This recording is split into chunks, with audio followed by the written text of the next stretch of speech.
تمام تعریف اس رب کائنات کے لیے جس رب نے ہمیں اور آپ کو پیدا فرمایا، انسان بنایا، عقل و شعور کی دولت سے نوازا، اچھے برے میں امتیاز کی صلاحیت پیدا فرمائی۔ رب کا ہم ان نعمتوں پہ شکر ادا کرتے ہیں۔ اس سے بھی بڑا شکر رب کی ان نعمت پر ہے کہ رب نے ہمیں اور آپ کو مسلمان بنایا، قرآن و سنت پر چلنے کی توفیق عطا فرمائی، ہدایت سے نواز دیا۔ ہماری آپ کی ہدایت کے لیے جناب محمد رسول اللہ صلی اللہ تعالی علیہ وسلم کو مبعوث فرمایا، جو آخری نبی ہیں، جن کے بعد کوئی نبی نہیں ہوگا۔ ہماری آپ کی ہدایت کے لیے اللہ تبارک و تعالی نے قرآن جیسی عظیم کتاب نازل فرمائی۔ اللہ کے رسول نے اپنے ارشادات، اپنے اقوال سے ہمیں آگاہ فرمایا۔ سامعین، پچھلے 5 خطبات میں آپ نے والدین کی اہمیت، والدین کا مقام، ان کی خدمت، ان کی عزت، اولاد کی نافرمانی، ان تمام چیزوں کے بارے میں پچھلے 5 خطبوں میں نے آپ تفصیل سے سنا۔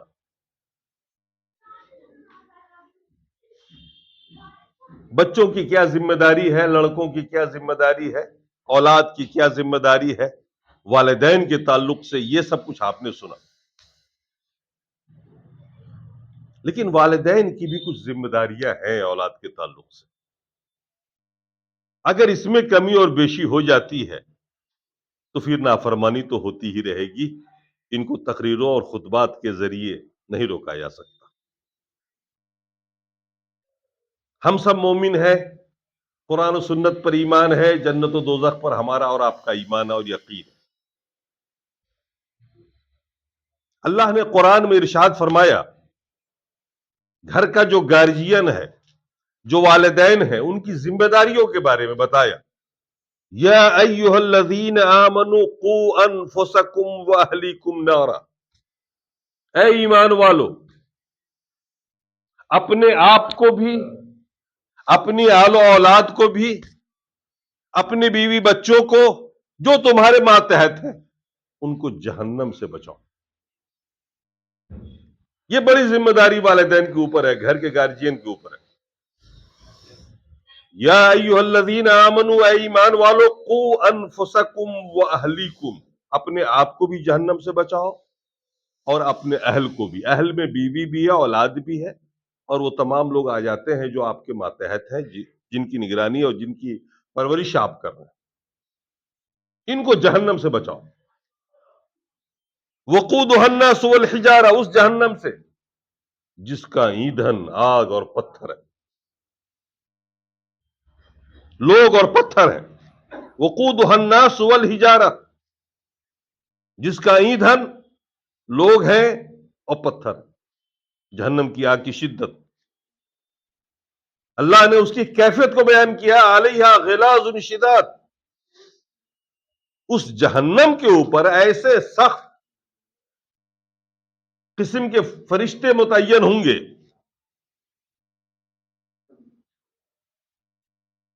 لا یعصون ما امر اللہ بھی، وہ اللہ کی نافرمانی نہیں کریں گے کسی بھی حال میں۔ اللہ جن باتوں کا حکم دے گا اسے وہ کریں گے۔ جلانا ہے تو جلانا ہے، چاہے آپ کتنا بھی شور مچا لو، واہ ویلا مچا لو، گزارش کر لو، وہ آپ کی نہیں سنیں گے، وہ صرف اللہ کا سننے والا۔ یفعلون ما یؤمرون، وہ تو وہی کریں گے جو ان کا رب حکم دے گا۔ ایسا بھی نہیں ہے کہ آپ ہاتھ پیر جوڑ لیں جہنم میں فرشتے کے سامنے، رشوت دے دیں یا کچھ ان کو مکھن بازی کر کے کہیں کہ بھیا سائڈ سے نکال دو ہم کو، یا کچھ آرام پہنچا دو۔ اللہ نے فرمایا کوئی چانس نہیں۔ علیہا غلاظ شداد، سخت قسم کے فرشتے ہوں گے جو بالکل آپ کی نہیں سنیں گے۔ لا یعصون ما امر اللہ بہم، اللہ تعالی جن باتوں کا حکم دے گا اس کی نافرمانی نہیں کر سکتے۔ وَيَفْعَلُونَ مَا يُؤْمَرُونَ، اور وہ وہی کریں گے جس کا حکم رب دے گا۔ وہ جہنم ہمارے اور آپ کے انتظار میں ہے۔ ہم نے کبھی اپنے آپ کے بارے میں نہیں سوچا کہ ہم کس طرح سے جئیں، طریقہ زندگی شریعت نے ہمیں اور آپ کو کیا دیا ہے، کس طریقے سے ہم جئیں۔ کہ ہم جہنم سے بچ جائیں، ہمارے بچے کیسے رہیں، کبھی ہم نے اور آپ نے نہیں سوچا۔ اپنی بیوی کی فکر تو آپ نے کبھی کی ہی نہیں، ہم نے کبھی کی ہی نہیں کہ جہنم میں جائے گی یا جنت میں جائے گی۔ ہم تو بس ازدواجی زندگی گزار رہے ہیں، ایک جگہ ایک سمجھوتے کی زندگی گزار رہے ہیں۔ بچے پیدا ہو رہے ہیں، جوان ہو رہے ہیں، اسکول کالج میں جا رہے ہیں، وہ اپنی روش پر چل رہے ہیں، آپ کے پاس ٹائم نہیں ہوتا کہ ان کی تعلیم و تربیت کریں۔ اللہ تبارک و تعالیٰ نے یہ دین جو آپ کو دیا ہے، یہ دین کامل ہے، ناقص دین نہیں ہے۔ یہ محض نماز پڑھنے کا طریقہ آپ کو بتا دے، یہ دین روزہ رکھنے کا طریقہ بتا دے، حج و زکوٰۃ کا طریقہ بتا دے اور آپ کو جنت میں پہنچا دے، نہیں، پوری زندگی کا نظام۔ آپ کو حیرت ہوگی کہ آدمی دولہا بنتا ہے، نکاح ہوتا ہے، اور لوٹ کر جب سہاگ رات ہوتی ہے تو بیوی سے جب پہلی ملاقات ہوتی ہے، اس ملاقات کی دعا بھی رسول کریم نے سکھائی کہ تم کیسے بیوی سے ملو گے۔ وہ مخصوص مقامات، ہم مستری کی دعا سکھائی، کھلے لفظوں میں کہیے تو اولاد کے خواہش مند حضرات جو اپنی بیوی سے ملتے ہیں، ملنے سے پہلے کی دعا سکھائی، اللہم جنبنی الشیطان وجنب ما رزقتنی، اے اللہ تو ہمیں شیطان کے شر سے بچا دے اس خاص موقع پر، اور جو تو مجھے بطور رزق دے گا اولاد کی صورت میں، اس کو بھی تو شیطان سے بچا۔ میرے خیال میں پہلی بار آپ نے سنا ہوگا، یہ اب سے پہلے کبھی سنا بھی نہیں ہوگا کہ کوئی دعا بھی ہوتی ہے بیوی سے ملنے کی۔ آدمی آ رہا ہے، سب کچھ کر رہا ہے، لیکن کہیں کوئی پرواہ نہیں، بھئی وہ اولاد کیوں فرما بردار ہوگی جس کو آپ کو شیطان سے سر سے بچنے کی آپ نے کوئی دعا ہی نہیں کی، اور آپ کس طرح سے فرما بردار بنیں گے؟ اللہ کے رسول نے اس وقت کی دعا سکھائی۔ اب بتائیے شریعت کی جامعیت کیا؟ حضرت سلمان فارسی کا مذاق اڑایا تھا کہ یہودی نے کہا تھا کیسے نبی ہے تمہارے، وہ پیشاب کرنے کا طریقہ یہ بتاتے ہیں تم کو؟ انہوں نے کہا مجھے فخر ہے اس بات پر۔ سلمان فارسی نے کہا مجھے فخر ہے اس بات پر رضی اللہ عنہ، صحابی رسول، کہ ہمارے رسول نے تو چھوٹی چھوٹی باتیں بھی بتا دی ہمیں، زندگی کے جینے کا ہر طریقہ بتا دیا ہمارے۔ یہ کسی اور مذہب میں نہیں پایا جاتا، یہ صرف دین اسلام کی خوبی ہے، اسی لیے کامل دین کہا جاتا ہے اس کو۔ ہم جب شادی کرتے ہیں تو سوچتے بھی نہیں کہ ہمیں اولاد حاصل کرنی ہے اس سے، ہم اولاد کے لیے کر رہے ہیں، بلکہ یہاں تو بس خوشیاں ہی خوشیاں ہوتی ہیں، یار دوست ہوتے ہیں، اور بس کھلانا اور کھانا، موج مستی، ہماری تو زندگی کا مقصد ہی ختم ہے۔ جب وہی بچے جوان ہوتے ہیں، نافرمانی کرتے ہیں، تو ماں اور باپ کو شکایت ہوتی ہے۔ بھئی شکایت کیوں ہوتی ہے؟ آپ نے تو غلط راستے پہ ڈالا ہوا ہے نا اس کو پہلے سے، آپ نے خود اس کی تربیت نہیں کی کبھی۔ حضرت عمر رضی اللہ تعالیٰ عنہ کی خدمت میں ایک باپ آئے، اس نے اپنے بیٹے کی شکایت کی، میرا بیٹا نافرمان ہے، اگرچہ ابھی تک نافرمانی نہیں کی ہے میری کھل کر کے، لیکن اس کا رویہ ایسا ہے جو بالکل اولاد جیسا نہیں، بڑی شکایت کی۔ حضرت عمر رضی اللہ تعالیٰ عنہ اس کے بیٹے کو بلوایا آدمی بھیج کر، بیٹے کو ڈانٹا، برا بھلا کہا، تم اپنے ماں اور باپ کے ساتھ ایسا کر رہے، تمہاری ہمت کیسے ہوئی، تم مسلمان ہوتے ہوئے تم ایسا کیسے کر سکتے ہو؟ بہت کچھ سنا ہے حضرت عمر نے۔ لڑکے نے سب کچھ سنا، وہ آپ ہی جیسا کوئی تھا زبان دراز جو اس دور کے لوگ ہوتے ہیں، اس نوجوان نے حضرت عمر سے پوچھا کہ حضور والدین کی بھی کچھ ذمہ داری ہوتی ہے کیا اولاد کے لیے؟ والدین کی، ماں اور باپ کی بھی کچھ ذمہ داری ہے کیا اولاد کے تعلق سے؟ حضرت عمر نے فرمایا بالکل، ان ينتقي امه وحسن اسمه، ہاں بالکل ذمہ داری ہوتی ہے، والد کی ذمہ داری ہے کہ اس بچے کے لیے تقوی والی بہترین عورت، دیندار عورت کو ماں بنائے اس بچے کا۔ اس بچے کے لیے جس ماں کا انتظام کر رہا ہے وہ پہلے شادی کے وقت اسی وقت اس کے باپ کو چاہیے کہ پہلی ذمہ داری ہونے والے اولاد کو فرما بردار بنانے کے لیے اس کے لیے بہترین ماں منتخب کرے، جو دیندار ہو، تعلیم یافتہ ہو، سمجھدار ہو، دین جس کا شوق ہو، اس کے لیے بہترین ماں کا انتخاب کرے۔ یہ پہلی ذمہ داری ہے باپ کی۔ آپ چاہتے ہیں آپ کی اولاد فرمانبردار بنے؟ اب تک جو نافرمان ہے ماریے گولی، جو ہوا ہوا، آئندہ کے لیے سدھریے۔ بیٹے کے لیے دلہن منتخب کر رہے ہیں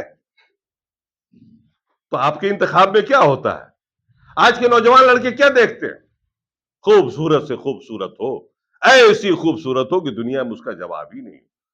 سینکڑوں لڑکیاں کو دیکھ دیکھ کے ریجیکٹ کرتے رہتے ہیں،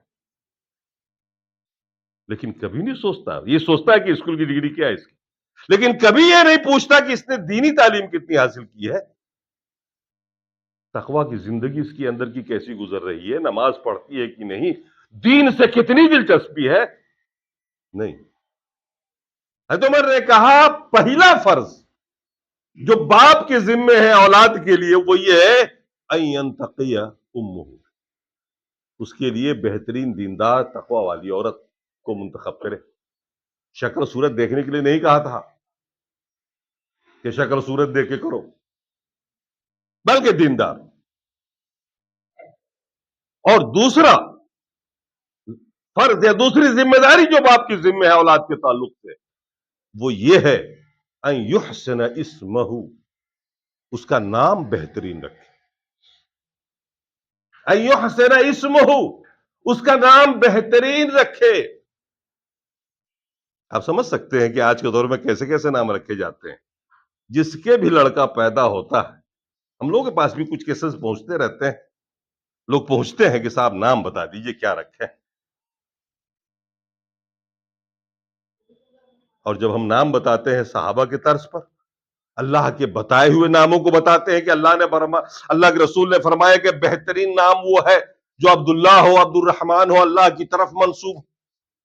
پھر صحابہ صحابیات کے نام، اولیاء کرام کے نام، صالحین کے نام، بڑے شخصیات کے نام جو بزرگ ہے، جو دیندار ہے، اتنے نہیں تو گھسا پٹا پرانا نام، ایسا نام بتائیے جو دنیا میں کسی کا نہیں رکھا گیا، بس منتخب ہونا چاہیے، چاہے اس کا مطلب کچھ بھی ہو۔ اچھا ہم نہیں جب ان کو دے سکتے ہیں، ایسا نام دیتے نہیں ہیں، تو کہیں نہ کہیں سے ڈھونڈ ڈھانڈ کر کے الٹا سیدھا نام رکھ کے لاتے ہیں اور بتاتے ہیں کہ میں نے یہ رکھا۔ وہ ایسا نام ہے، ایسے الفاظ اس کے ہوتے ہیں جو ہم لوگوں نے کبھی سنا ہی نہیں ہے کہ بھیا اس کا معنی دیکھنے کے لیے ڈکشنری میں الٹو۔ تو حضرت عمر نے فرمایا کہ اس کا دوسرا جو فرض ہے، دوسری جو ذمہ داری ہے باپ پر، اس کا نام بہترین رکھے۔ تیسری ذمہ داری حضرت عمر نے فرمایا وَيُعَلِّمُ الْقُرْآنَ، باپ کی تیسری بڑی ذمہ داری اولاد کے تعلق سے یہ ہے کہ اس کو قرآن کی تعلیم دے۔ قرآن نہ صرف یہ کہ اپنے یہاں کی طرف پڑھنا سکھا دے، عرب کی بات ہو رہی ہے، عرب میں قرآن کو سمجھنا سکھاتے ہیں، پڑھنے کے ساتھ ساتھ قرآن کی تعلیم دے، سمجھ دے، اسے سکھائے۔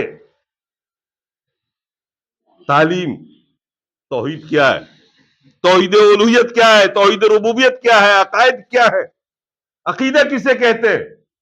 بھئی مسلمان کا بچہ ہے نا، ایسا تو نہیں ہے کہ مسلمان کا بچہ ہے مشرکانہ عقیدہ رکھے ہوا۔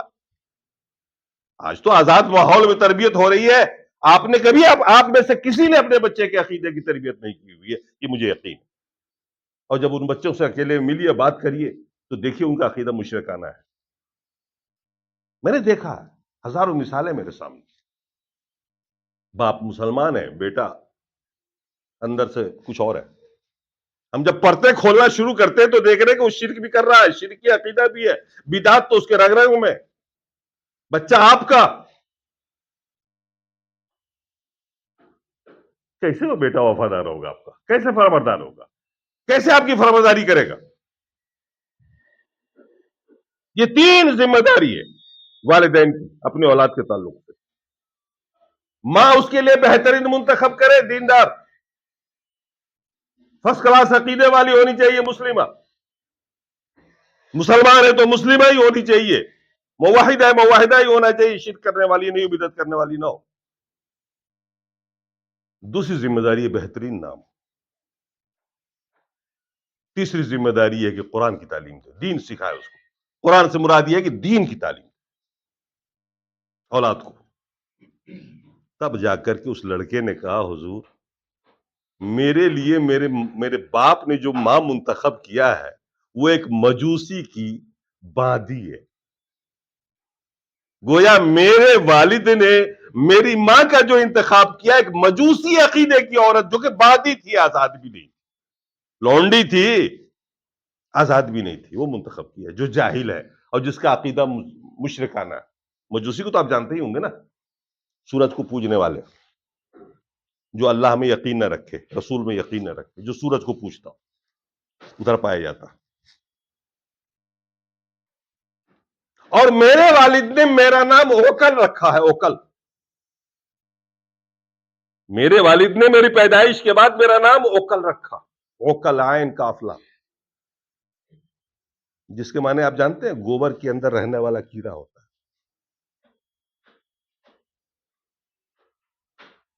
میرے باپ نے میرا نام اوکل رکھا، معنی آپ سمجھ گئے، گوبر میں رہنے والے کیڑے کو کہتے ہیں اوکل۔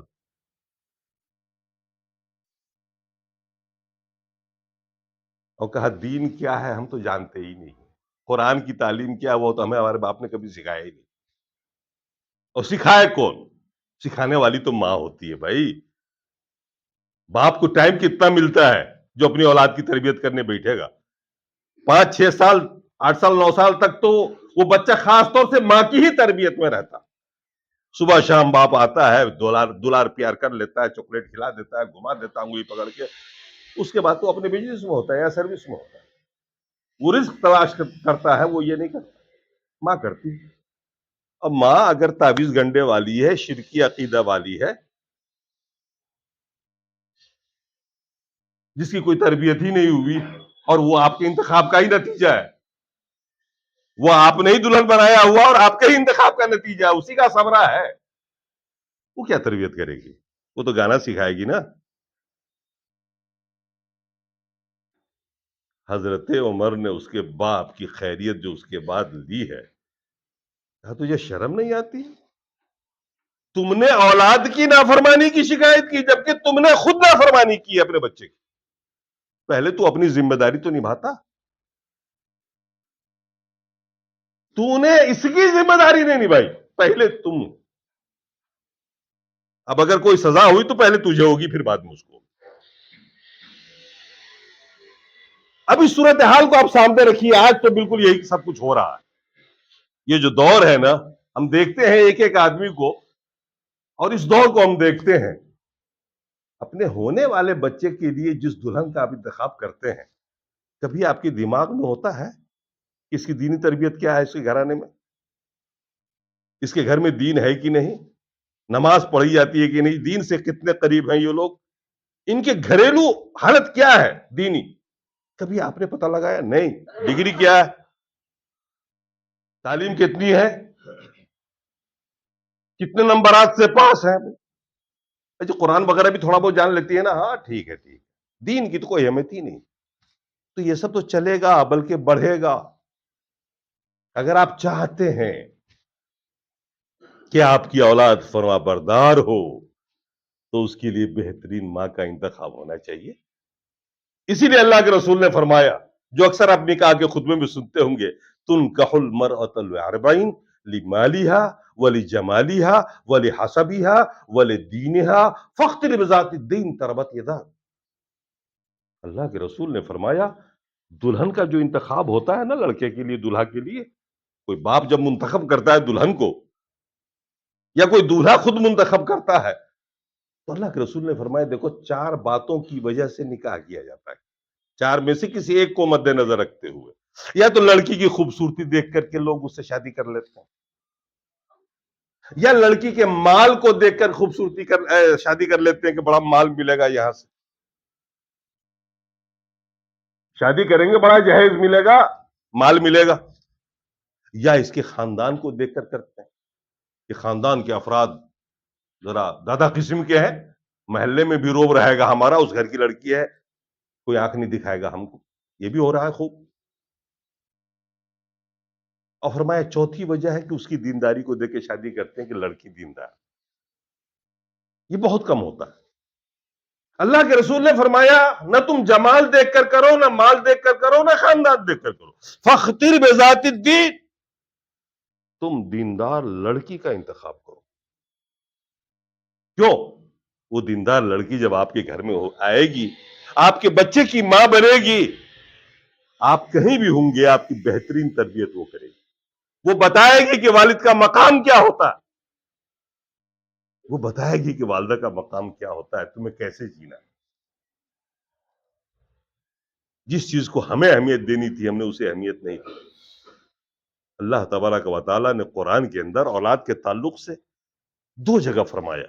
ایک جگہ فرمایا المال والبنون زینت حیات الدنیا، مال اور اولاد یہ دنیا کی زندگی میں زینت ہے، ان سے بڑی خوبصورتی ہوتی ہے. مال سے بھی آپ کو خوبصورتی ملتی ہے، حالانکہ کھاتے آپ بھی وہی ہے جو غریب آدمی کھاتا ہے. پیٹ میں پیسہ نہیں بھرا جاتا، سونا نہیں کھایا جاتا، سب دانا ہی کھاتے ہیں. لیکن مال ہو تو ایک تزئین ہوتی ہے، خوبصورتی ہوتی ہے، آپ کا ایک مقام ہوتا ہے سماج کے اندر. بالکل اسی طریقے سے اولاد اگر ہو، بیٹا بیٹی، اس سے بھی ایک خوبصورتی آتی ہے، سماج کے اندر مقام ملتا ہے.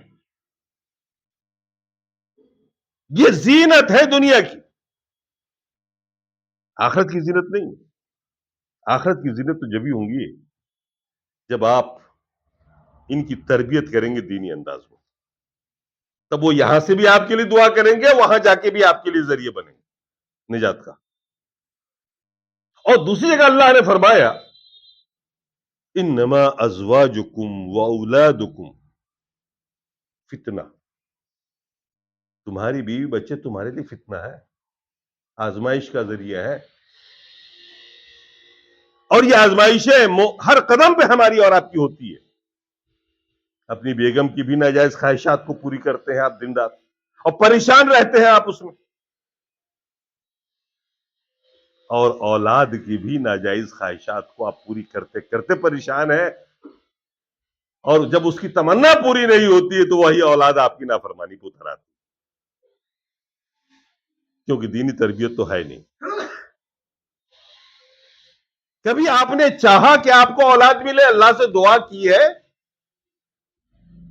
عموماً اولاد کی جو پیدائش ہو رہی وہ دعاؤں سے نہیں ہو رہی ہے. آپ کبھی دعا نہیں مانگتے، بس ہو جاتی ہے موج مستی میں. ہمیں یہ بھی نہیں معلوم کہ اولاد کے لیے دعا کرنی چاہیے اور کس قسم کی اولاد مانگنی چاہیے. اولاد کو ہم نعمت نہیں سمجھتے ہیں. انبیاء کرام کی سیرت کو پڑھیے، آپ دیکھیے ان کی ہوئی دعاؤں کو قرآن کے اندر. حضرت ابراہیم علیہ السلام والسلام نے 80 سال کی عمر میں دعا کی رب سے وَهَبْ لِي مِن لَّدُنْكَ صَالِحِينَ، اے اللہ مجھے نیک بیٹا عطا فرما. ہم تو بیٹا مانگ سکتے ہیں، بیٹی مانگ سکتے ہیں، لیکن کبھی اللہ سے یہ دعا نہیں کرتے کہ اللہ نیک اولاد. نیک کی تو دعا ہی نہیں کرتے، بس اولاد چاہیے ہم کو. اولاد کو تو ہیرو ہم بنا لیں گے، طرح طرح کے کپڑے تو ہم پہنا لیں گے. چھوٹی چھوٹی بچیوں کو بچپنے سے ماں اور باپ بے پردہ کر دیتے ہیں، ایسے سے کپڑے پہناتے ہیں. شرم و حیا غیرت اس کی بچپنے میں چلی جاتی. کیا تربیت کریں گے آپ؟ حضرت زکریا علیہ السلام نے رب سے دعا کی وَهَبْ لِي مِن لَّدُنْكَ يَرِثُنِي وَيَرِثُ مِنْ آلِ یعقوب، اے اللہ تو اپنے پاس سے ایسا بیٹا عطا فرما جو میری نبوت کا وارث بنے، نبی بنے میرے بعد. اور آل یعقوب، ابراہیم علیہ السلام کے پوتے کا نام تھا یعقوب علیہ السلام، وہ بھی نبی تھے، بیٹے اسحاق نبی تھے. کہا ان کے دین کا وارث بنے، توحید کا وارث بنے. انبیاء دعا کرتے تھے اولاد کے لیے، صالح اولاد ہو اور ایک بڑے مقصد کے لیے اس کی پیدائش ہو، وہ ایک بڑا کارنامہ انجام دے دنیا، تیری توحید کا پرچار و پرسار کرے، تیرے دین کا پرچار و پرسار کرے. آپ بتائیں اولاد فرما بردار کیوں ہو؟ اللہ کے رسول صلی اللہ علیہ وسلم نے فرمایا کہ جب بچے پیدا ہوں تو 7ویں دن عقیقہ کرو، بہترین نام رکھو۔ کبھی آپ نے سوچا 7ویں دن عقیقہ کرنے والے کتنے لوگ ہیں؟ سنت کو بحال کرنے والے، آپ کو پتا ہے عقیقہ کیا ہوتا ہے؟ کل اولاد رہینۃ بولدہ، ہر بچہ مرہون رہن میں ہوتا ہے، گروی ہوتا ہے جب تک کہ اس کا عقیقہ نہ کیا جائے۔ ہم نے کبھی بچے کے عقیقہ ٹائم پر نہیں کیا۔ مالی مجبوری ہے تو اور بات ہے، کوئی صحت کی مجبوری ہے تو کوئی اور بات ہے، ٹالا جا سکتا ہے، آگے پیچھے بھی کیا جا سکتا ہے، لیکن مالی وسعت رکھنے والے بھی کبھی اولاد کا عقیقہ صحیح ٹائم پر نہیں کر رہے، نہ اچھا نام رکھ رہے ہیں دینداری کا، دین والا نام، فیشنیبل نام چاہیے ان کو، ہیرو کے طرز پہ نام ہو، کریکٹر کے طرز پر نام ہو، ایسے ایسے نام ہو جو دنیا کی شخصیات پر۔ ہم بھائی مسلمان ہیں، کہاں سے اسلام جھلکے گا؟ آپ کا بچہ کیسے سمجھے گا کہ اسلام، ہم مسلمان ہیں اور اسلام ہمیں کیا ذمہ داری عائد کرتا ہے ماں باپ کے تعلق سے؟ اتنی ساری پریشانیاں ہیں۔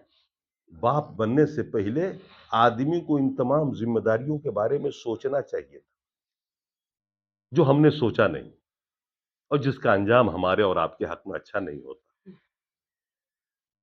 میرے خیال ہے کہ حضرت عمر رضی اللہ تعالیٰ عنہ کے دربار میں، عدالت میں پیش کیے گئے اس مقدمے سے بہت ساری نصیحت آپ کو اور ہم کو مل گئی ہوگی۔ وہ یہ کہ آپ تو خیر نکل گئے ہیں یہاں سے، شادی کر چکے ہیں، اب جو ہے اسے تو نبھانا ہی نبھانا ہے اور اسے بھگتنا ہی بھگتنا ہے۔ یہ جو نوجوان بیٹھے ہیں پیچھے، یا آپ کے جو بچے ہیں، ان کی جب شادی کا نمبر آئے، ان کے لیے جب سوچیں آپ، تو اس کے لیے بہترین بیوی کا انتخاب کریں تاکہ اس کے بچے کو بہترین ماں مل سکے۔ آپ کے فرمانبردار آپ کے بچے نہ صحیح، مگر آپ کے پوتے آپ کے بچوں کے لیے فرمانبردار ہو جائیں گے۔ ایک نئی چیز آئے گی، پھر ایک نیا دروازہ کھلے گا فرمانبرداری، آپ منتخب کریں اس کے لیے، اور دینداری کا خیال رکھیں۔ آپ تعلیم کو بعد میں دیکھیں، آپ اس بات کو پہلے دیکھیں کہ اس گھر میں دین کتنا ہے، گھر کے لوگ دین کی پابندی کتنی کر رہے ہیں، گھر میں دین کا ماحول ہے کہ نہیں۔ اور جب آپ کے گھر میں پوتا ہو، آپ کا کسی کا بچہ ہو، تو بہترین نام رکھیں، صحابہ کے طرز پہ نام رکھیں، اور اس بچے کی تربیت کریں شروع سے، ان کی غلطیوں پہ انہیں ڈانٹیں، سمجھائیں، محبت کے ساتھ بچوں کی تربیت کریں۔ اللہ کے رسول صلی اللہ علیہ وسلم کے ساتھ ایک روایت آتی ہے، عمرو ابن ابو ابسہ ہے غالباً ان کا نام، چھوٹے سے بچے تھے، وہ کھانا کھا رہے تھے، اللہ کے رسول کے ساتھ کھانے کا شرف ملا، تو بچے تو آپ جانتے ہیں، کبھی بائیں ہاتھ سے کھا لیا، کبھی دائیں ہاتھ سے کھا لیا، کبھی وہاں سے لپک لیا، کبھی یہاں سے کھا لیا۔ اللہ کے رسول نے بڑی وصیت کی، فرمایا یا غلام کل سم اللہ، سب سے پہلے تو تم اللہ کا نام لے لو، بسم اللہ پڑھو، سکھایا اسے محبت کے ساتھ، سم اللہ، اللہ کا نام، وہ کل بے یمین ہی، اور داہنے ہاتھ سے کھاؤ، وہ کل بے مما یلی، اور جو تمہارے سامنے قریب ہے برتن، اس جگہ سے کھاؤ، یہاں وہاں ہاتھ مت مارو۔ بہترین تربیت اللہ کے رسول نے، بہترین تربیت دی۔ انس رضی اللہ تعالیٰ عنہ، ان کی والدہ نے محض 10 سال کی عمر میں اپنے بیٹے کو اللہ کے رسول کی خدمت میں پیش کر دیا، خدمت کرنے کے لیے، مقصد تھا بہترین تربیت حاصل کرنا۔ آج کے دور میں باپ بیٹے کو مارتا ہے، بے انتہا مارتا ہے، دیکھیے اللہ کے رسول کی تربیت۔ حضرت انس کا بیان ہے، خدمت النبی صلی اللہ علیہ وسلم 10 سنین، میں نے 10 سال تک خدمت کی اللہ کے رسول، مسلسل 10 سال تک میں نے اللہ کے رسول کی خدمت کی، لیکن اللہ کے رسول نے ان 10 سالوں میں ایک بار بھی نہ مجھے اف کہا اور نہ ایک بار ڈانٹا۔ کیا پیارا انداز تھا تربیت کرنے کا۔ انس اتنے بڑے صحابی ہوئے، اتنی ان کی روایتیں موجود ہیں، تو بچوں کی تربیت، بہترین تعلیم، دینداری شروع سے، بہترین نام، اس کے لیے بہترین ماں کا انتخاب، اگر یہ سب ذمہ داری والدین نبھانا شروع کر دیں، ہونے والے والد، تو یقیناً اس کا جو نتیجہ ہوگا وہ بہترین ہوگا، اولاد فرمانبردار ہوگی۔ تو یہ ہے مقصد، نچوڑ یہ ہے خطبے کا کہ والدین اپنی ذمہ داری بھی نبھانا شروع کریں تو انشاءاللہ اولاد بھی اپنی ذمہ داری نبھائیں گے، یہ فرمانبردار بنے اپنے اولاد کے لیے تو اولاد بھی فرمانبردار بنیں گی ان کے لیے۔ اللہ تبارک و تعالی آنے والی زندگی میں ہمیں کم از کم اس کی توفیق عطا فرمائے اور ہم اس پر معمور ہوں، اس پہ عمل کریں۔ اقول قولی ھذا واستغفر اللہ لی ولکم ولسائر المسلمین۔ بارک اللہ لکم فی القرآن العظیم ونفعنا وإياكم بالآيات والذكر الحكيم إنه تعالى جواد كريم ولكم بالرؤوف الرحيم۔